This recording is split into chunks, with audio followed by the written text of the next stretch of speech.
Hello, everybody. Welcome back to the Khakis and Coffee podcast. Today we are here with our disciplinarian, Dr. Eldringhoff. Um, Basically, the title of this video, or this audio, is going to be Don't Be an Idiot, because that's what Dr. Eldringhoff preaches here at Catholic. So our first question for you, Dr. Eldringhoff, is could you explain a little bit about what being disciplinarian Catholic entails, like your job duties and such? Absolutely. So my job is to enforce the behavioral expectations of the school, which you can find in the student handbook. There's a whole chapter on friendly discipline, which is a part of the Brothers of the Sacred Heart charism. It's something that the brothers really insist on, that we can hold people accountable without being, mean or condescending or disrespectful. Right? So not overly friendly, not like buddies or something, but not in a mean-spirited or angry kind of way. So that's my job, is to enforce the school rules and to do it with that demeanor. So not only are you the disciplinarian here, but you're also a philosophy teacher, and we'd like to know how teaching that class or knowing a lot about philosophy helps you with your job, and how you balance that with your. I like that question. I don't think about it that often. I just have a tendency to sort of come at things that way. I took a philosophy class when I was a freshman at Mississippi State, really liked it, and then I ended up in the seminary for a while, and majored in philosophy, got a master's in philosophy, and then eventually a PhD that's got a philosophical background from LSU. And so that's just kind of how I come at everything, a lot of questioning, a lot of wondering, and so in terms of how it affects how I do my job, I tend to think a lot about the consequences of stuff, and I tend to think about how complicated people are and how complicated their motivations are, and kind of where they're coming from. So I think it helps me stay calm and less angry when someone does something really, really stupid or even something really mean. I think it makes me think about where they might be coming from, what might have been happening to them that make them want to do that. But it also makes me really, I think, confident in the traditions that we've got at school, and in just sort of basic morality, there is a right way and a wrong way to behave. And so I feel comfortable defending that when I have to parents or students. So I just feel like that serves me well. It's got a downside because you can overthink stuff. You can take too long, and you can entertain questions that maybe are philosophically interesting, but don't really pertain to what a student needs to be corrected for. So you might let somebody make a case for something that's ridiculous longer than I should, because they're not being honest about it, or they're being facetious or disingenuous in some kind of way.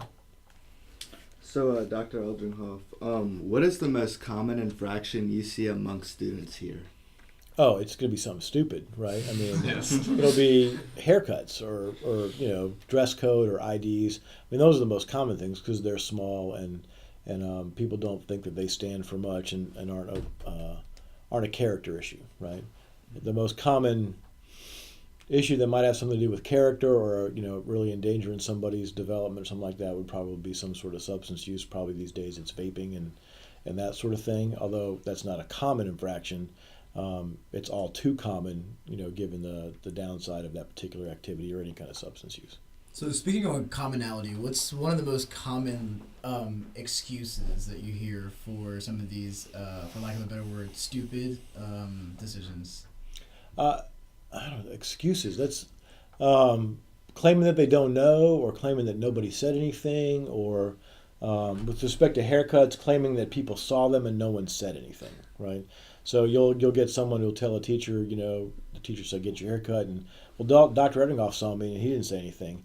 And what they mean is they walked by me in the hallway while I was talking to somebody else, and I did see them. I mean, the photons from their body hit my retina, and I did have a visual experience, but I wasn't thinking about their hair, and they take that bogusly as some sort of permission that I don't think they need a haircut. Right? That's ludicrous. So going off of that, I know in your discipline talks, you talk about how a lot of the rules at Catholic are arbitrary. Mm-hmm. So could you explain just briefly why those rules need to be in place, or why keeps the tradition of Catholic high? Sure. I mean, so the brothers are big on. I mean, they were founded when there was a lot of chaos in French society during the Revolution, and they were dealing with kids that didn't have structure and kids that may have been orphans or had experienced all sort of major dysfunction living on the streets or what have you. And the only way to manage a large group of children in particular is to have some structure, right? And so that means a time to wake up and a time to work and a time to eat and expectations about behavior, because if you live in any kind of social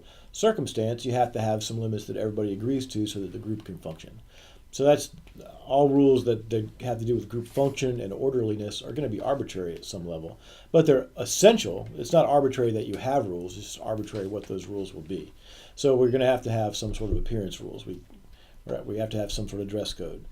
So whatever that is that's going to create the order that we need to be able to have a school that runs well. I was walking up the hall last night after the hamburger supper at 7:30, and our custodial staff was cleaning the floors. And they were waxing the floors.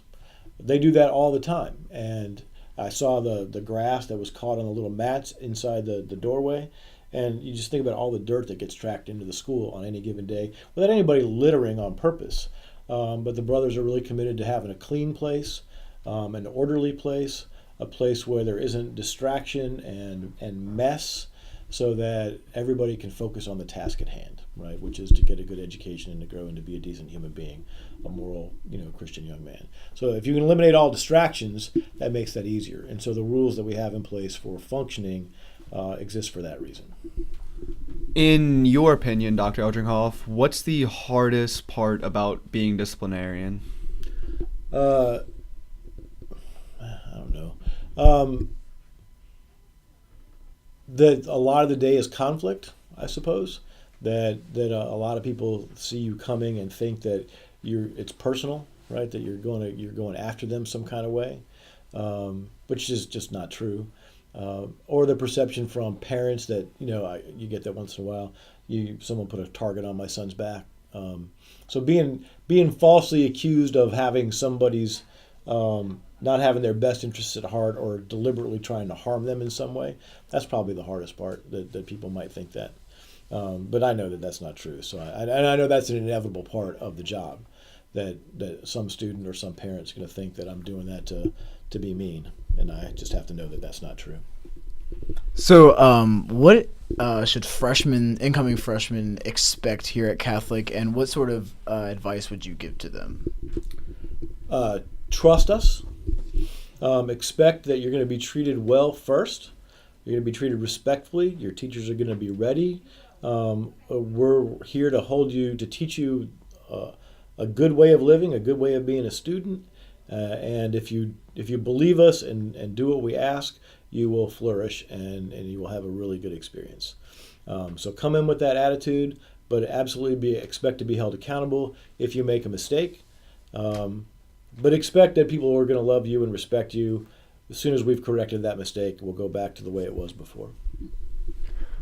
All right, we're going to wrap things up here on the Cags and Coffee podcast. We'll see you next time. Thank you, Dr. Eldringhoff. Thank you, Dr. Eldringhoff. My pleasure. Thank y'all.